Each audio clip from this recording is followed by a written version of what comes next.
Hi everyone, welcome to Understanding Entrepreneurship. Today I'll be talking about the importance of having a PRI team within your brand as an organization. Let's get it! Woo!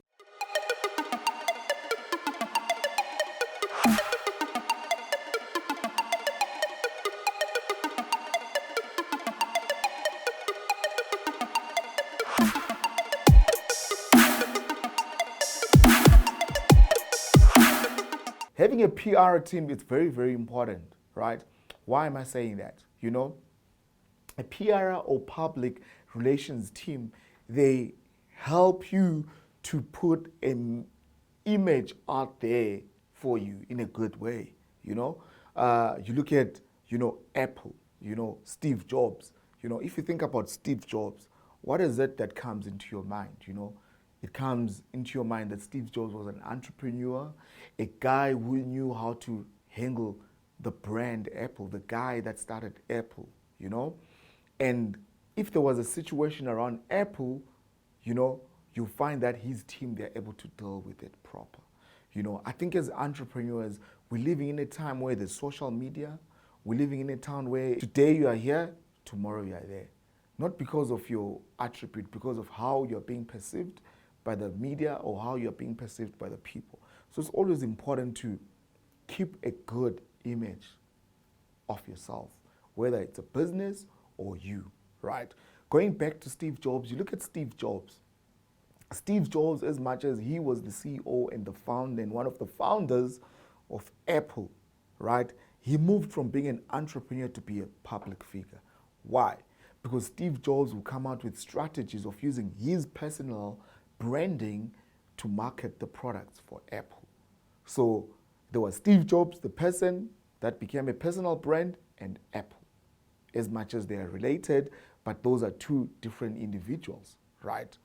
Because the minute Steve Jobs, the brand, became a brand, there's something that we call personal rights or personal branding. You look at cases that has happened in our country with Vasetsana and Cycling Lab, where they took a picture of Vasetsana without a consent, and she was able to go after them in terms of suing them. So bringing those two elements together, it's important for brand or an organization to have a PRI team. Why? If there's something out there that's being said bad about the brand, the PRI team, they're able to come out with a strategy that talks about that conflict, and they are able to mitigate the risk, meaning they're able to reduce the risk of the brand being harmed. They're able to calm down the fires.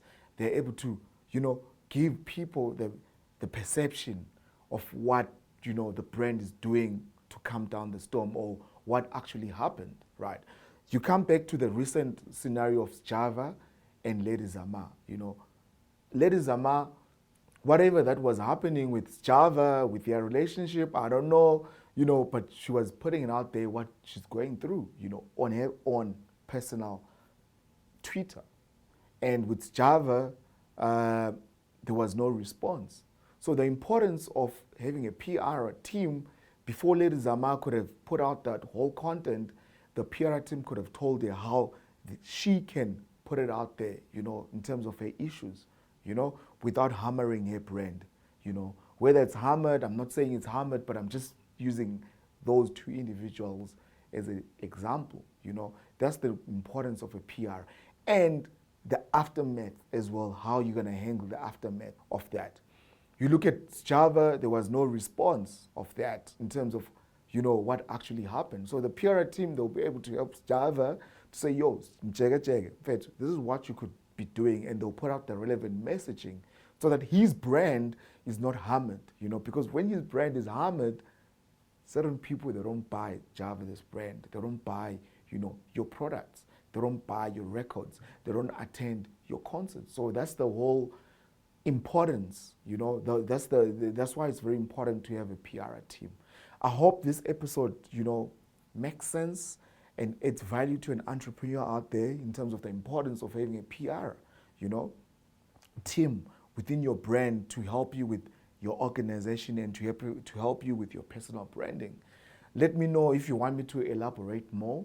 Don't forget to follow us on the streets of social media. We're on TikTok, we are on LinkedIn, we are on Facebook, we are on all platforms of podcast. Thank you so much. We out. Woo!